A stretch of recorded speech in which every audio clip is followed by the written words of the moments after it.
ભોગ સગીરા તથા આરોપીને શોધી કાઢતી નવાપુરા પોલીસ સ્ટેશનની ટીમ વડોદરા શહેરના પોલીસ કમિશનર શ્રી નરસિંહ કુમાર સાહેબ તથા અધિક પોલીસ કમિશનર શ્રી મનોજ નીનામા સાહેબ નાઓ અને નાયબ police commissioner zone 2 Shri Abhay Soni સાહેબ તથા મદદનીશ police commissioner C division Shri AP Rathva સાહેબ દ્વારા મહિલા તથા બાળકોના ગુનામાં ભોગ બનનાર અને આરોપીને શોધી કાઢી કાયદેસરની કાર્યવાહી કરવા માટે સૂચના આપેલ હોય છે। સૂચનાને આધારે નવાપુરા પોલીસ સ્ટેશનના police inspector Shri MS Ansari સાહેબ નાઓના માર્ગદર્શન હેઠળ નોંધાયેલ ગુનાના આરોપી સંજયભાઈ ભારતાભાઈ ગરવાલ ઉંમર વર્ષ 19 રહેઠાણ નવા બતાતા મકાનમાં રાજકા ગામ તાલુકા મહેમદાવાદ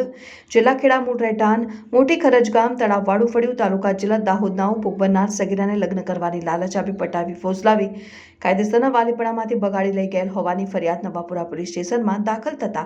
નવાપુરા પોલીસ દ્વારા આરોપી અને ભોગ બનનાર સગીરાને ટેકનિકલ સર્વેલન્સને આધારે શોધી કાઢીને આરોપી વિરુદ્ધ કાયદેસરની કાર્યવાહી હાથ ધરાઈ। સદર કામગીરીમાં રોકાયેલ અધિકારીશ્રી તથા કર્મચારીઓમાં